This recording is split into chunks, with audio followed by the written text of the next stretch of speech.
জয়রামবাটি, যে নামটা শুনলে সবার আগে আমাদের জগৎজননী মা সারদা দেবীর কথা মনে আসে, তাই তো?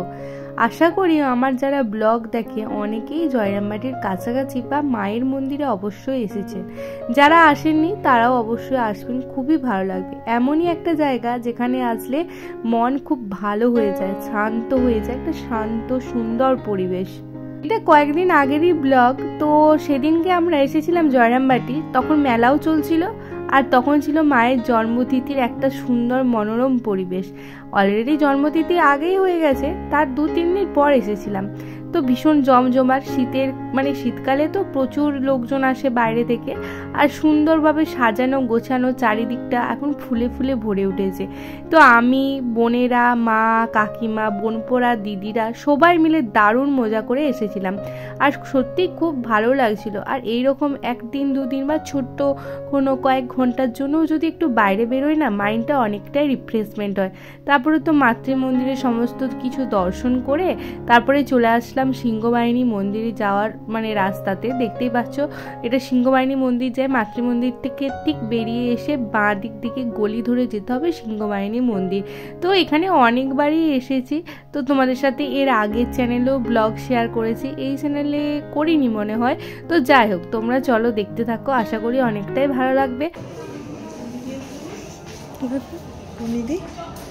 ভিডিও না ছবি? ভিডিও।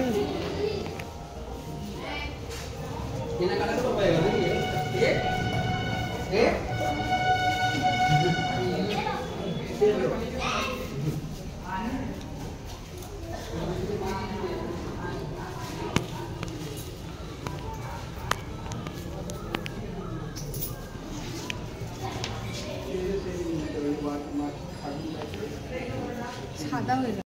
আর জানোই তো, মাতৃমন্দিরের ধারে পাশে বেশ কয়েকটা দোকান আছে, আর যেখানে কিন্তু খুব সুন্দর সুন্দর জিনিস পাওয়া যায়।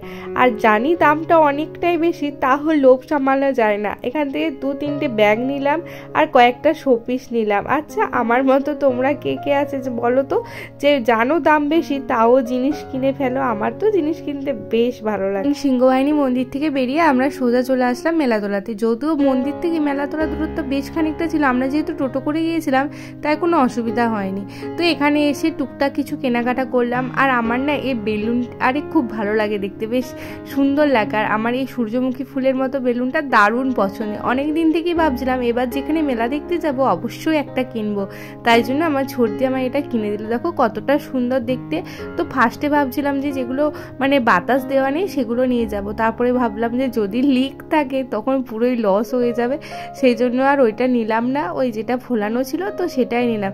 আচ্ছা, তোমাদের কার কার এই বেলুনগুলো পছন্দ অবশ্যই কমেন্টে জানিও। তো এর আগে আরও একদিন এসেছিলাম, সেই দিনেরও তো ব্লগ তোমাদের সাথে শেয়ার করেছি।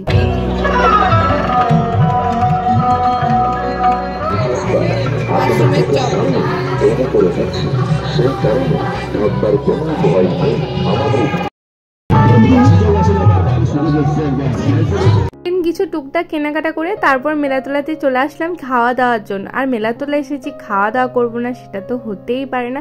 তো ফার্স্টে খেলাম মাশরুমের পকোড়া, যেটা ফার্স্ট টাইম কিন্তু আমরা সবাই ট্রাই করেছিলাম। তারপরে এদিকে নিয়ে নিয়েছি ভেলপুরি, যেটাও কিন্তু দারুণ টেস্টি ছিল খেতে আর কি। আর এদিকে দেখো আমার 2 বোনপো তো একদম বেজায় খুশি, ওদের তো পেট পুজো হয়ে গেলে আর ব্যাস সব কিছু হ্যাপি। এইদিকে সবাই মিলে আমরা দাঁড়িয়ে দাঁড়িয়ে খাচ্ছিলাম, আর 20 টাকায় 4টে করে দিচ্ছিল ভেলপুরি। আমার তো সব থেকে এই চাটনিটা খুবই ভালো লাগে। তোমাদের কার কার ভালো লাগে অবশ্যই কমেন্টে জানিও। আর বোন তো এদিকে ভেলপুরির প্লেটটা নিয়ে আমার সাথে একটু মজা ঠাট্টা করছিল। আর কত লোকজন এসেছিল দেখেছো, আর প্রচণ্ড ঠান্ডাও ছিল, মাথার মধ্যে প্রচুর হিম পড়ছিল, সেই জন্য আরও বেশি করে আমার ঠান্ডাটা লেগে গেছে আর কি।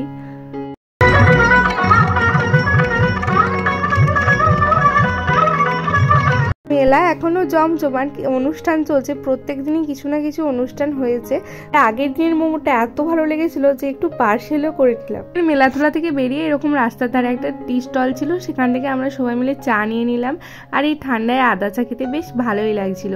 তারপর তো আমরা 2টো টোটো করে গিয়েছিলাম, যেহেতু এতজন গিয়েছিলাম। ফার্স্টে আমি, বড়দি, মা, বোনপো চলে আসলাম, তারপরে বোনেরা, কাকিমা, ছোটদি আর বোনপো আসবে। দেন আমরা বাড়িতে চলে আসলাম। বাড়িতে এসে আবারও চা খেতে বসে গেছি, ঠান্ডা লাগছিল ভীষণ সেই জন্য। তো চলো ভিডিওটা এখানেই এন্ড করে দিচ্ছি। তোমাদের কেমন লাগলো ভিডিওটা অবশ্যই কমেন্টে জানিও। একটা ছোট্ট সাদা মাটা ভিডিও ছিল, যেটা ফ্যামিলির সাথে খুব আনন্দ করে কাটিয়েছি, সেটাই তোমাদের সাথে শেয়ার করলাম। তো চলো দেখা হবে নেক্সট ভিডিওতে। ভালো থেকো, সুস্থ থেকো, বাই।